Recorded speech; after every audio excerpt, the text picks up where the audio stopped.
Hey everyone, welcome back to Brazil Crypto Report, a podcast produced by Activo Media and Advisory. I'm your host, Aaron Stanley, and today I'm joined by Owen Healy of Owen Healy Blockchain Talent.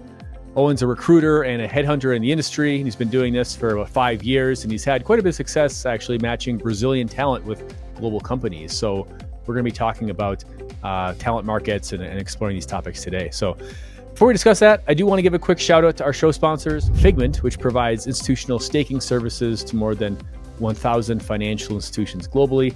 We'll be hearing a bit more about them later in the show. With that, I'd like to welcome Owen to the show. Owen, great to have you here. Yeah, great to be here. Thanks for having me. Amazing. So Owen's dialing in from Ireland, of all places. Never been to Ireland before, but it's always been on my list. But apparently, it's a great place to live. Everyone who lives there says it's an incredible place. So, and quite temperate this time of year too, as we were talking about before we started recording. So, but anyway, we'd love to learn a bit more about Owen Healy, and we'd love to learn a bit more about your work in the blockchain recruiting world. So, we'd love for you to give a quick introduction, TLDR here. Oh God, in the space now for almost 5 years now. And former HR professional before that for a number of years, and thoroughly enjoy working in the blockchain space. I guess I found an industry that I'm passionate about, and I thoroughly enjoy matching highly talented people with promising projects, and my scope of roles would be anything from marketers to developers, BD professionals, DevRels, pretty broad stack of positions that I'd cover across the blockchain space. And it's been amazing watching the industry evolve in so many different ways over the last 5 years. I guess it's fair to say that the industry is maturing and growing up and becoming increasingly more mainstream by the day, and it's almost as if you can feel it now. The masses are here, and it's been great to follow that journey over the last 5 years, and I encourage everyone to join the industry if they're passionate about blockchain tech, because it doesn't feel like work. You get to meet people from many different nationalities, including Brazil, and get to learn about your technological updates before they're in the mainstream. And it's just a thoroughly rewarding industry to be in. Yeah, I agree. I totally agree. It's the first industry I've ever worked in where it doesn't feel like work, which is why it's so rewarding. And maybe talk a bit about, maybe for folks, even folks like myself, even who aren't very familiar with how the recruiting industry works. Maybe tell us just a bit about, like, what does your day-to-day workload look like? Like, how are you spending your day? I assume you're talking to a lot of projects with talent needs. You're talking to different candidates who are reaching out to you, or you're finding them through some way. But what is kind of your day-to-day workflow look like? Yeah, great question. And to use the cliche term, I guess no 2 days are the same. They can fluctuate wildly. I guess in blockchain tech, it could be anything from meeting with meeting with prospective clients, meeting with candidates, updating candidates on the status of their applications. Typical recruiter work, constantly communicating with various different stakeholders, i.e., candidates and clients, and I suppose in many respects living terminally on LinkedIn to a large degree, looking for potentially suitable profiles, leveraging your network, asking contacts, do they might know such and such a person interested, for example, and I guess focus a lot on content of my own as well too, and that helps me kind of build a personal brand and get a funnel of candidates that mightn't necessarily be keyword findable, I guess, for use of a better term. And I guess I'm given the global distributed nature of the industry, I would go to industry events about 6-7 times a year as well, because again, there's you can't beat in real life connections as well. So yeah, that's pretty much it. It is 24/7, 365, and you do need to be passionate about the industry, I feel, to succeed in it, like any walk of life, I guess. And that's pretty much it. There is yeah, it's yeah, matching good people with candidates, are matching good projects with candidates, and that's yeah. Well, the reason I reached out to you actually to do this podcast was because you had a LinkedIn post maybe a few weeks ago, a month ago, where you were talking specifically about hiring Brazilian talent and how you've had a lot of success in placing folks from Brazil. And I didn't realize at that moment, we've been connected on LinkedIn for a while, but I didn't realize that you had a following of like 50,000 followers on LinkedIn. I was like, wow, this guy's kind of a big deal, you know. Um, so congratulations. I totally hear you on that. Like you've done a really good job of kind of creating this like magnetic, attraction, I guess, trying to, you're not just going out looking for people, but you're trying to have people come to you, whether they be candidates or projects. And you're kind of creating this like center of gravity essentially. But tell us a bit more about like just how the business model behind this industry works. And so I assume like a company comes to you and they're like, hey, we're looking to find a DevRel. Like, can you help us can you help us to find a good DevRel that would be a good fit for our company? And if I assume that like if that, you find somebody, that person gets hired, you're getting some kind of cut of like the initial salary or something like that. So maybe just talk us through like how the business model works, and maybe like how the various incentives are aligned. Like how can like me as a candidate, how could I trust you to be acting in my interest? Then like how me as a company that's looking to hire, how could I trust that Owen Healy's looking out in my best interests here, sourcing candidates? Yeah, of course. Yeah, and again, it's a very tight knit industry as well. So word of mouth gets around very quickly, good and bad. So again, reputation does count for a lot, especially in this very niche industry where, again, you read the electric capital reports every year. There's only around 25,000 or so full time open source developers in this industry. So it is a very still a very much nascent industry, small industry, and very yeah. Everyone knows everyone to some degree, or is a second degree connection to everybody.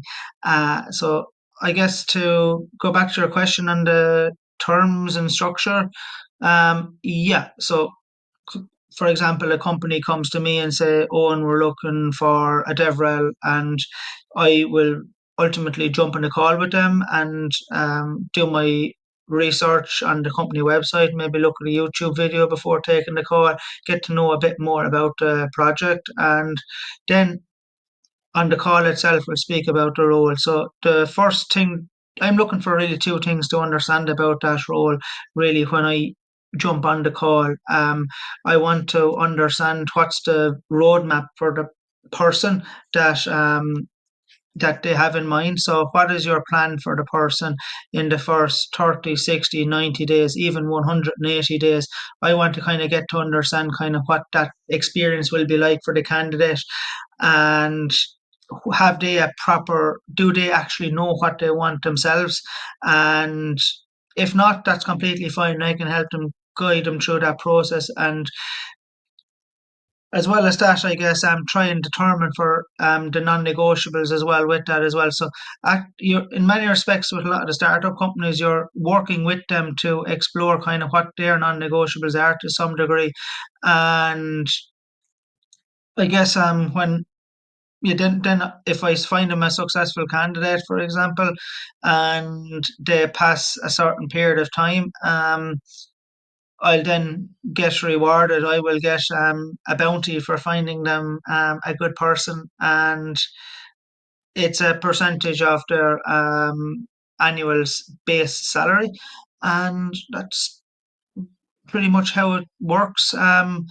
Yeah, so yeah, and then ultimately I reach into my own network, find a good pool of candidates, and yeah, present them to the clients. And ultimately, through trial and error in some degree, trial and error mightn't be the best word to use, but through exploration, understanding through the first couple of candidates what they like about such and such a person, what they don't like, you get to kind of drill in a bit more, and they get to understand as well, the founders and hiring managers, as to what they like about a profile, what they don't like about a profile. And ultimately, we're always working together to try and find the right person. And yeah, I don't know what else to say, but oftentimes it's completely free, obviously, for candidates to work with recruiters as well.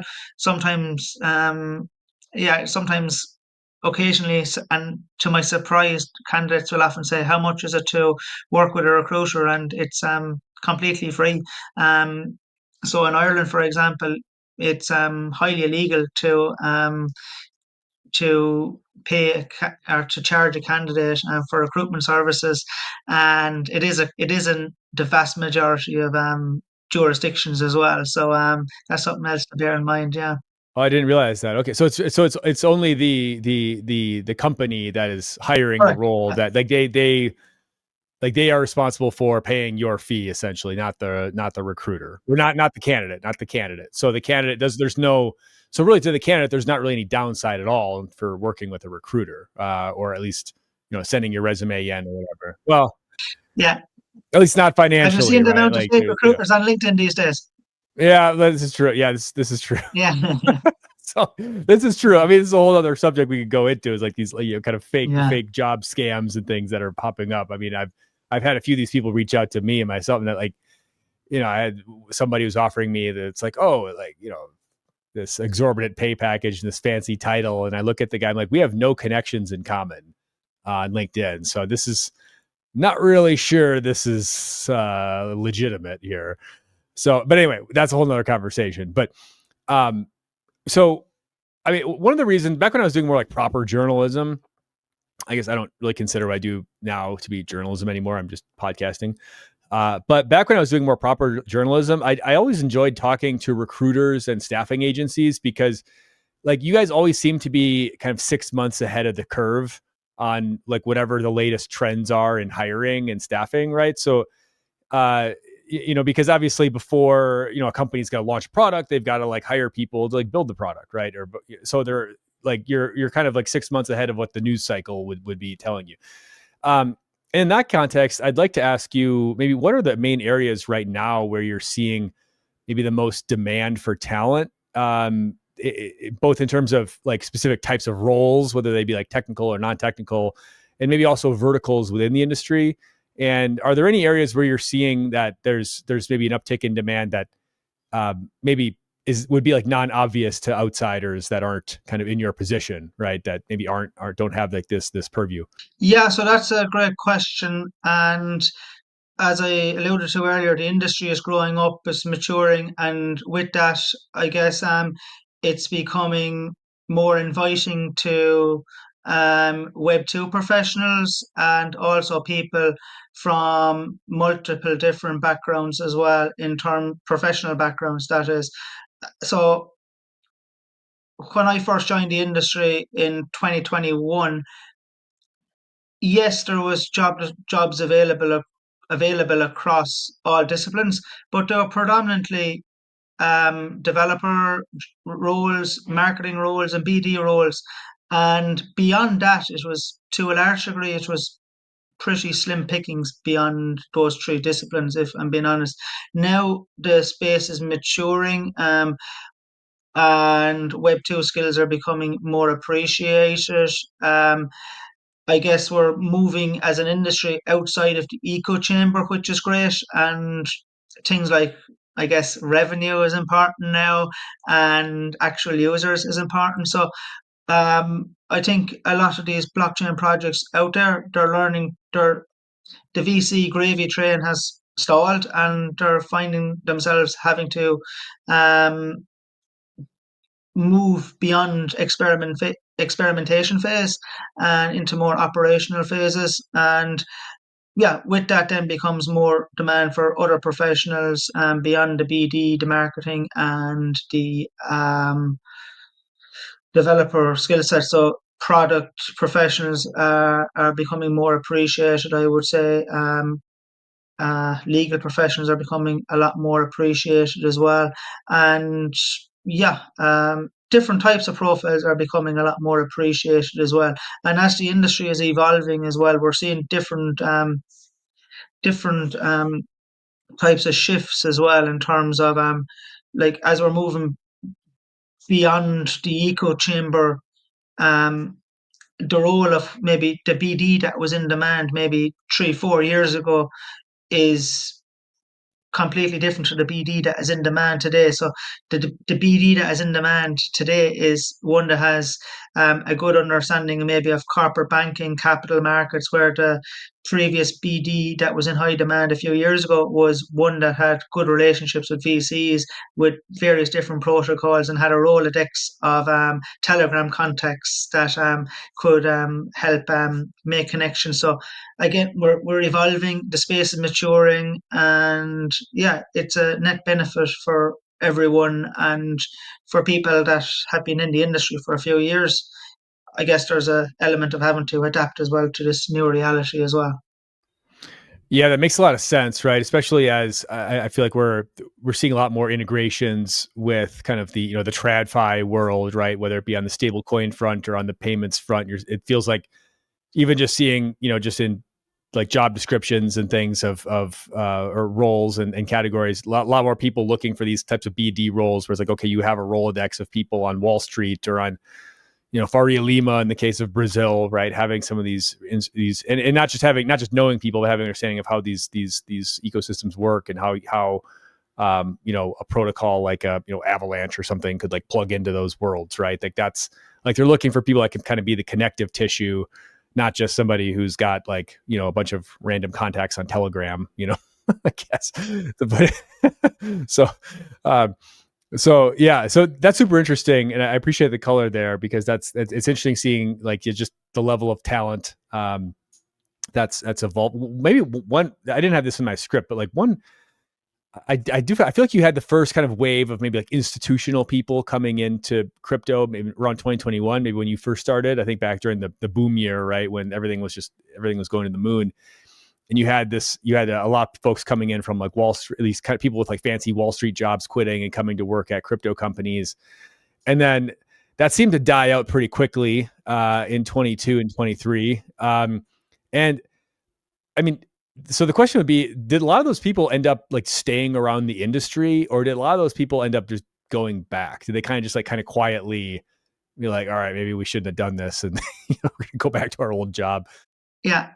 No, it's a fantastic question, and one that I actually remember. Now that you mention it, I remember doing a post about it in 2023, for example, regarding this. I actually spoke to quite a few people back in late 2022, across 2023, that worked in TradFi, that were looking to explore the space, especially. And yeah, I guess the people that you're, your stereotypical TradFi person has a, yeah, I guess has a certain risk appetite that wouldn't lend itself well to kind of a crypto VC pumped crypto startup effectively, so to put it mildly. And as well as that, your stereotypical TradFi person might have like I worked in TradFi as well myself, as well as the base salary. There's a relative degree of job security. There's good benefits, dental, medical, pensions, things like that, to factor in that they're not going to get probably at a your so-called VC pump startup. And I guess this industry for a long, long time didn't suit their risk appetite effectively. So what a lot of them were doing is they were going to regional meetups, for example, meeting people working in the industry, building contacts, and also learning about the technology in their spare time. And now that the industry is evolving and more, now that we're very much at the um, forefront of TradFi and DeFi converging. And we're seeing a lot of these people find opportunities that align with their risk appetite. And yeah, so that they don't have to necessarily make the hard career pivot that they would have had to do 2-3 years ago. So it's a little more palatable for these folks to enter the industry than it was. Okay, so it's I could. And what type of for these crypto firms, these VC backed startups or whatnot to poach this type of talent from a Wall Street setting, TradFi setting, like what type of premium are these folks having to pay, to kind of just generally speaking, like what type of premium are they having to pay to get these folks to make that jump? If we're trying to hire somebody who's at like Morgan Stanley or something, and we're trying to get them to come over to our startup, like how much more do we have to offer like this person than what he's making currently to kind of compensate for the difference in risk? It honestly depends on the role. It depends on the company hiring. Again, I can't give you a specific, concrete answer to that question. But again, alluding to what I kind of drawing on what I said earlier, a lot of these people at the JP Morgans, the Morgan Stanleys, for example, they would have had golden handcuffs and they would have been reluctant to relinquish themselves from those golden handcuffs because they had a degree of security, both professional and financial, within these particular organizations that this industry didn't offer. So so there was always an element of the person wanting on their own part to take they'd have to do so themselves. Often it will be a case of sacrificing benefits, sacrificing work-life balance, and as well as that, sometimes often sacrificing salary as well. Um, again, fortune favors the brave, and a lot of people, or several people, did take the leap effectively um, to join this industry, and yeah, yeah. Yeah, that makes sense, right? It's definitely it's not for everybody, but there are folks who are maybe they see the writing on the wall that maybe some of these Wall Street jobs aren't going to be as cushy moving ahead, right? With AI, and if you're a like you don't know what the future is going to hold, right? So it's folks who are maybe a little bit younger, have a bit more risk appetite. It's like, hey, maybe it's time to jump into this crypto thing and just sort of get in at the ground level. Pivoting to Brazil here, I would love to learn more about your experience, like finding candidates, like working with candidates or companies, in the Brazil market. I mean, what types of talent have you been able to find here? Does it tend to be more like technical versus non-technical roles? We'd just love some color about like your experience working with these folks, and also what was maybe the inspiration for that LinkedIn post that you made a few weeks ago talking about Brazilian talent. Yeah, so again, it's one of those areas in terms of locations that I just have a huge affinity for the talent pool there. It's just been, I suppose, it's been a successful hunting ground for me as a recruiter. And yeah, it comes down to, I guess, four things that with regards to Brazilian talents, that I really admired about them. Or that has been favorable to me as a recruiter. I guess communication skills are exceptional. Speak clear English. Very good. Secondly, would be their integrity. Very honest people. They can tell, like, which sometimes I don't like to you draw on stereotypes, but some nationalities can overblow their experiences, and kind of Irish people often can be very modest about what they can and can't do. And I guess competence as well. The engineering talent there is just absolutely exceptional. There's a wealth of exceptional Golang engineers, especially in Brazil. Strong Rust talent pool. I guess also it's a gold mine as well for mobile developers. Always has been. And yeah, no, just a very, very good engineering talent pool in Brazil. And that's again, as I always said, to anyone, if I was a DevRel, for example, at a well-known protocol, I would be definitely putting a lot of resources into building local communities, growing local developer communities in Brazil, because again, the talent pool is exceptionally strong there. And ultimately, from an employment perspective as well, they are cost friendly compared to North American counterparts working in the same time zone as well. And yeah, this industry as well, I noticed with a lot of candidates from areas like whether it's Brazil, Argentina, or India, um, a lot of developers can work for big agencies and be effectively sweatshop developers for bigger multinationals through dev shops. Whereas the great thing about this industry to a large degree is it empowers you, especially developers, to be their own person. And again, hopefully we can maintain that globally dispersed meritocratic nature of the industry. Hopefully we'll be able to stay as the industry evolves. Yeah. Yeah, I love that answer. And then maybe what have you found makes Brazilian talent like really attractive to to companies that are hiring? Like what has been maybe some of the feedback from folks that you may have placed in these companies from the Brazilian market? Or maybe even to rephrase that question slightly, why should global companies be like looking to Brazil to try to build communities, to source candidates, et cetera? Because I know this is kind of a something you hear a lot in local community is like folks like, how come like nobody pays any attention to us here, right? Like it's people spend all this money in other parts of the world, but like nobody pays any attention to us here. Like what's the deal with that? I wouldn't say that's necessarily true. I think that I'm from I think that Brazil has a lot going for it at the moment. Obviously it had ETLAS, which I believe was very successful a few weeks ago. But yeah, no, I think in regards to as the payments vertical is continuing to explode, I think a lot of Brazil companies are at the forefront of that innovation, and it's very well positioned to capitalize on that going forward. I guess yeah. As well as that, like again, just it comes back to what I said earlier. The talent pool. There's an exceptionally strong talent pool in Brazil. Um, of engineers. Yeah, whether it's Golang, Rust, Solidity, or mobile engineers, there's an exceptionally strong talent pool of developers in Brazil, and I guess they're very yeah. Again, it might sound a bit generalized, but what I always found very refreshing working with Brazilian talents is that they're very honest and forthright in what they can and can't do, which is oftentimes refreshing as a recruiter to hear.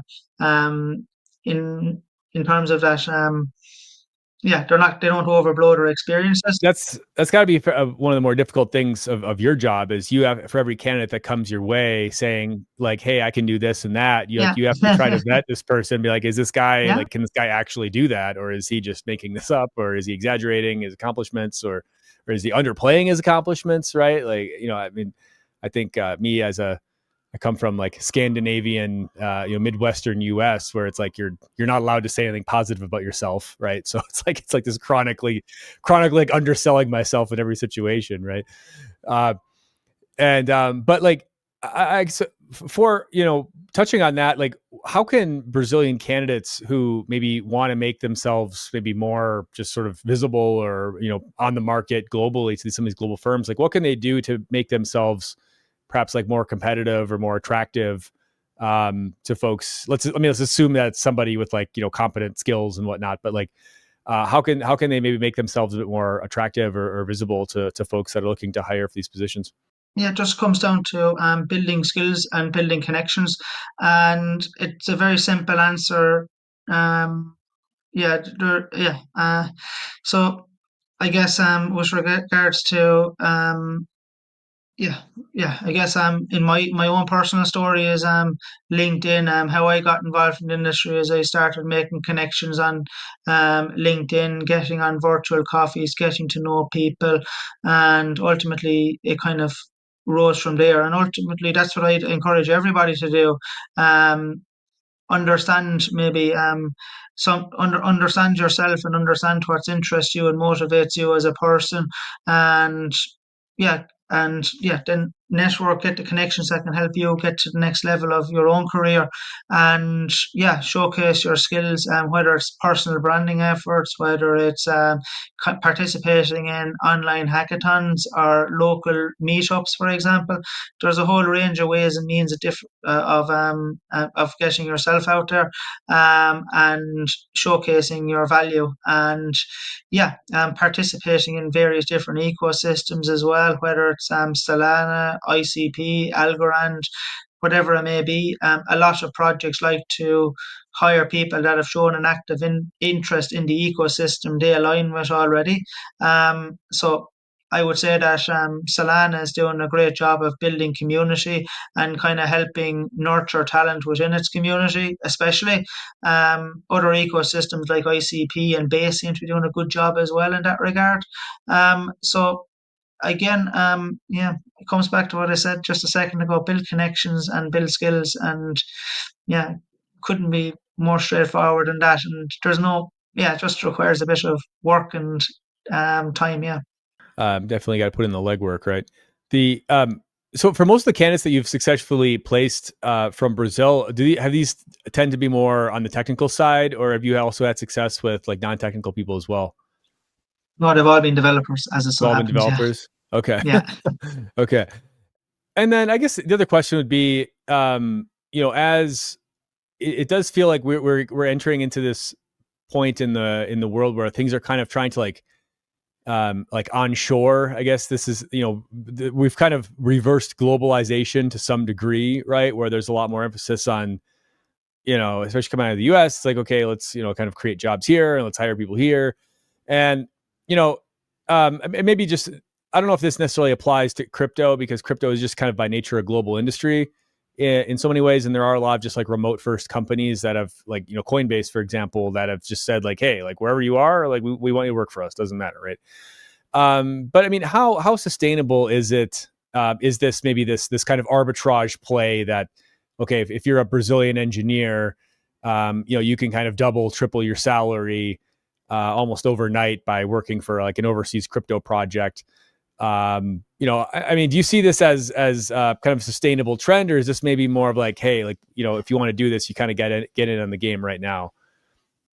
It's a it's a very, yeah, it's a very good question, and I guess what motivated me to join the industry was initially, and what really kind of, aside from the technology, what really kind of motivated me about this industry was that it was a very meritocratic industry. It was very much about proof of skill rather than proof of place, and that was very empowering. And placing people that could contribute to their local economies without having to go to a Silicon Valley or a Canary Wharf. But yeah, the industry is evolving, and that's where yeah, remote work is becoming a little bit more challenging for sure. Securing that, and but I would say that within this industry, it's definitely not aspirational for sure. Um, Time zones are becoming increasingly more important, and that's, yeah, I guess in the madness of 2021, early 2022, time zones weren't really a factor among a lot of companies hiring, but now time zones are pivotal. Yeah, but in regards to, yeah, there is a lot more kind of what I would say kind of institutionally orientated crypto companies that would prefer maybe a hybrid model or an on-site model for sure. And yeah, I guess, yeah, but again, it comes down to this case that if you're a good protocol developer, for example, or an exceptional move developer, for example, and there's only probably about 1,000 of you in the world, if even, well, then it doesn't really matter where you are, to be honest. It depends on how valuable your skills are, and how much projects want you, because yeah, yeah, I guess that's kind of the way it is really. But I would hope that as the industry continues to evolve, that more employers would find ways and means to make remote work, because you are opening yourself up to an exceptionally broad talent pool by facilitating remote work.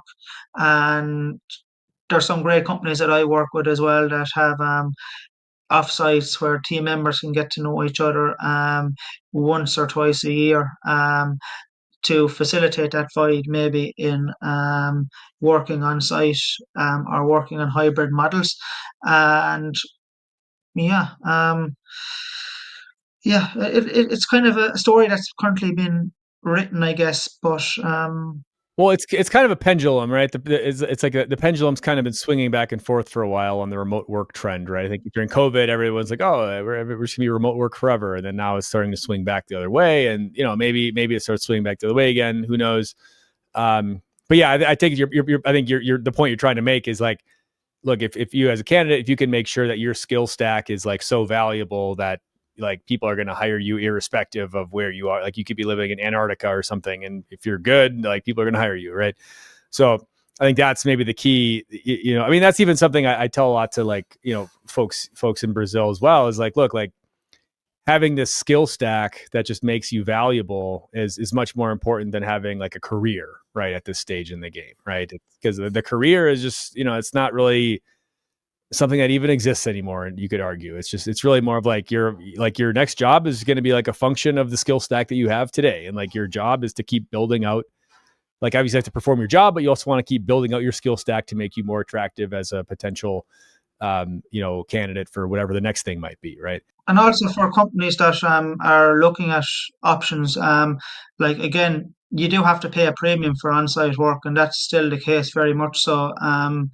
Oftentimes it could be up, I'd say anywhere from a third, up to a third extra to get people to come into the office. Yeah. So I'll always recall this fascinating conversation that I had with somebody based in London last year that was willing to accept a job for 80K that was currently on 120K per year.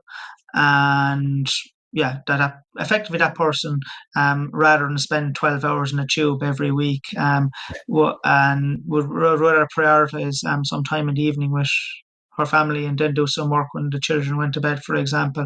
Yeah, willing to put a 40K price on the flexibility Interesting. that remote work brought to her and Wow. bring her kids to school and things like that as well. So again, one thing that remote work that often gets overlooked with remote work as well is that it's very good and effective. It's very it doesn't it helps people yeah, it helps people, I suppose, sometimes manage their home lives a lot better as well.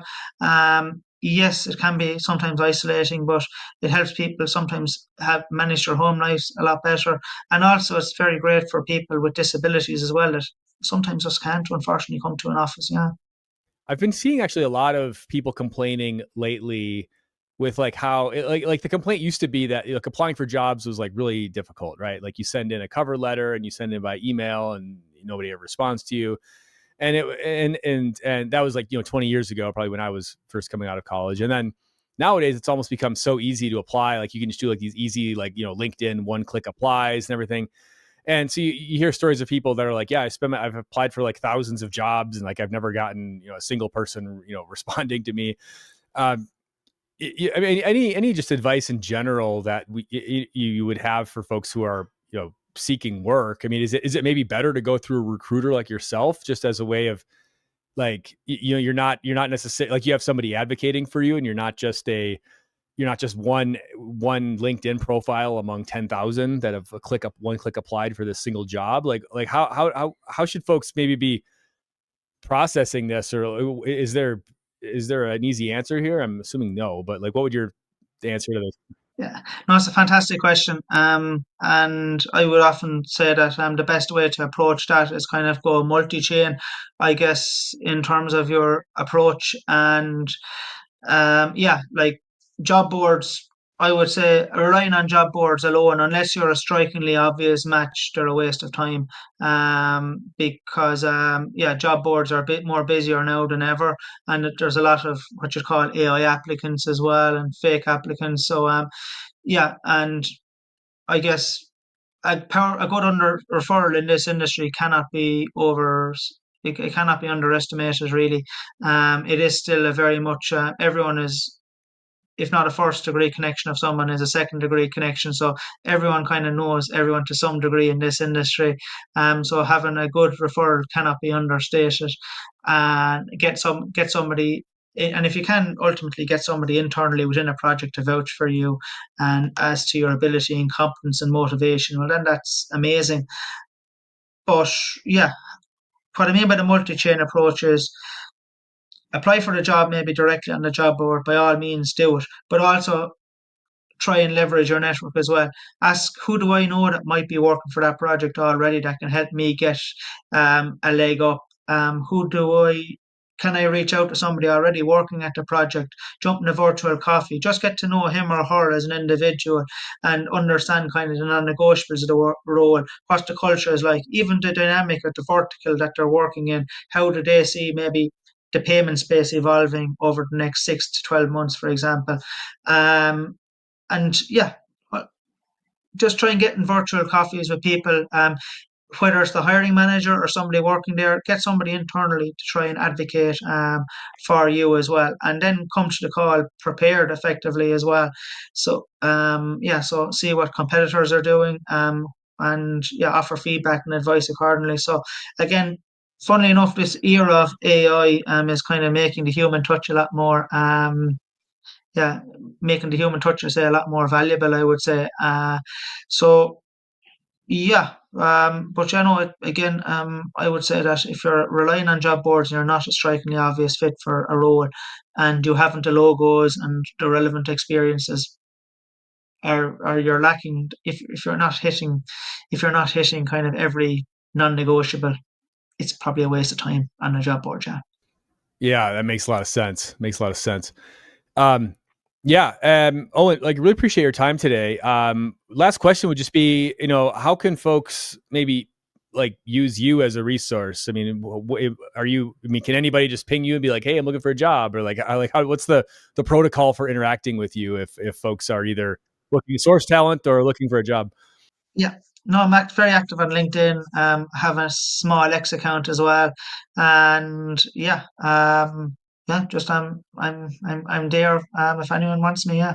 Well, hey, Owen, really appreciate your time, and really appreciate just the work that you've done in helping local Brazilian talent find roles, and just kind of serving as a champion of this particular market as well in your day-to-day job. So really appreciate your time, and yeah, thanks everyone for watching, and we'll see you next time on Brazil Crypto Report.